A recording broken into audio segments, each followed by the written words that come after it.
پردے کا کیا عالم ہے؟ سیدہ فاطمہ رضی اللہ تعالیٰ عنہا کی کس کس بات کا ذکر کیا جائے، کس کس حیثیت کا ذکر کیا جائے، شرم و حیا کا ذکر، پردے کا ذکر۔ پردے کی کیفیت کیا ہے کہ جبریل امین جیسا فرشتہ وہ بھی اجازت کے بغیر گھر کے اندر داخل نہیں ہوتا۔ اور جب سیدہ تاریخ کی روایات کے اندر یہ بات موجود ہے کہ جب سیدہ فاطمہ رضی اللہ تعالیٰ عنہ کا آخری وقت آیا تو آپ اللہ کی بارگاہ میں عرض کرنے لگے، یا اللہ تو جانتا ہے، تو دیکھنے والا ہے،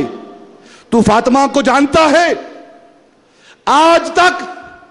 آسمان کے سورج نے فاطمہ کے سر کے بالوں کو نہیں دیکھا۔ اے اللہ تو جانتا ہے کہ زمین نے فاطمہ کے تلووں کو نہیں دیکھا، تو جانتا ہے کہ کسی غیر محرم کی نظر فاطمہ پر نہیں پڑی، اور تو یہ بھی جانتا ہے کہ فاطمہ کی نظر کسی غیر محرم پر بھی نہیں پڑی۔ تو جانتا ہے یا اللہ آج یہ تیری بندی، یہ تیرے محبوب کی بیٹی فاطمہ تیری بارگاہ میں عرض گزار ہے، ملتجی ہے، دعا کرتی ہے، آج نزا کا وقت ہے، روح نکلنے کا وقت ہے، تیری بارگاہ میں فاطمہ عرض کرتی ہے یا اللہ اسرائیل کو واپس بلا اور فاطمہ کی روح اپنے ہاتھوں سے قبول کر۔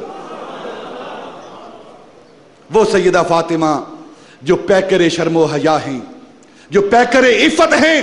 جو چادر تطہیر کے سائے میں پلنے والی ہیں، وہ فاطمہ رضی اللہ تعالیٰ عنہا جن کی زندگی کا ہر لمحہ، زندگی کا ہر موڑ امت مسلمہ کی ماؤں اور بہنوں اور بیٹیوں کے لیے مشعل راہ ہے۔ آج اگر ہم سیدہ فاطمہ رضی اللہ تعالیٰ عنہا کے سچے اور سچے غلام ہو جائیں اور ہماری مائیں، بہنیں، بیٹیاں سیدہ فاطمہ رضی اللہ تعالیٰ عنہا کی سچی اور سچی کنیزیں بن جائیں تو پھر وہی عزت رفتہ لوٹ سکتی ہے۔ سیدہ فاطمہ رضی اللہ تعالیٰ عنہ کی ذات وہ ذات جن کو محبوب خدا محبت کرتے ہیں، اللہ جن سے محبت کرتا ہے، فرشتے جن سے محبت کرتے ہیں، اور اللہ کا رسول جس سے محبت کرتا ہے، امت مسلمہ کو چاہیے کہ اس محبوب کی بیٹی سے دل و جان سے محبت کریں،